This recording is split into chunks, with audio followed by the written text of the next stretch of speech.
Hello and welcome to the first episode of my podcast called The Research GP. Why have I created this podcast and why should we be having these discussions? For those of you who don't know me, my name is Fatima. I'm a portfolio general practitioner working in the UK. I also work as a research delivery GP in NHS practices delivering clinical trials as a principal investigator. My reason for creating this podcast is to bring the knowledge and the experience to like-minded healthcare professionals who are interested in developing their research career, because I find that the research career is very rewarding. As a GP, I fell into research just trying to explore about clinical trial delivery in primary care and GP practices, and throughout this journey I have really enjoyed learning a lot more about what I did not know before, and I want to share that knowledge with other healthcare professionals, which may help them to start their research journey and help them deliver some clinical trials in their practices, which will help their practices to become research active as well.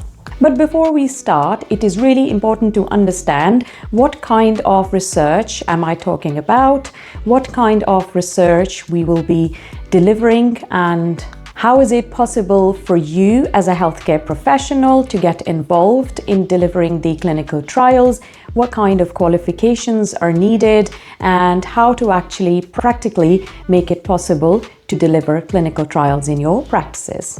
But before all of this comes a really important question about why.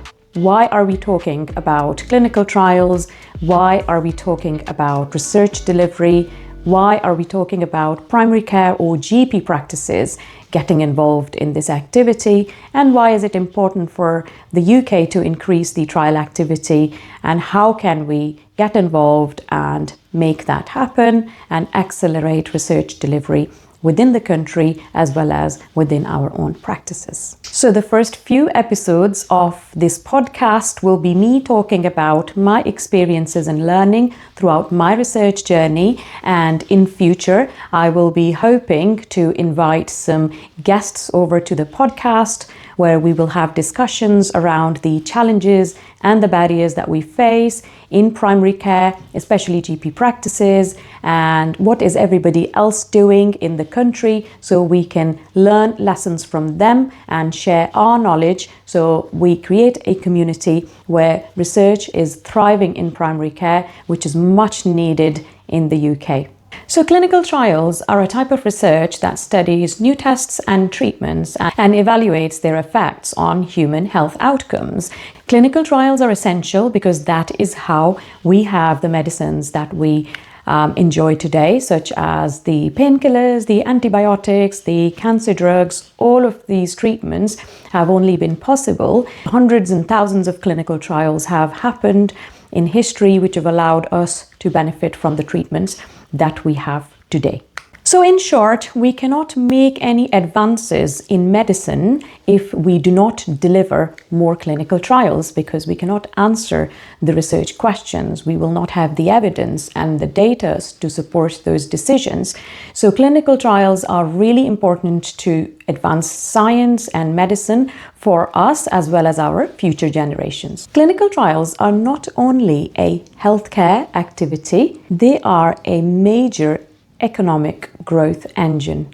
Every commercial clinical trial brought into the UK represents an inward investment, highly skilled jobs, scientific innovation, NHS income, and future business opportunities. Clinical trials are a multi-billion pound industry. The UK pharmaceutical industry contributes over 17 billion in gross value added to the UK economy every year. The industry invests approximately £9.3 billion annually in UK research and development, making it UK's largest private sector R&D investor. Clinical trials are not simply research projects. They are investments that global pharmaceutical companies choose in countries that can deliver studies quickly, reliably, and safely.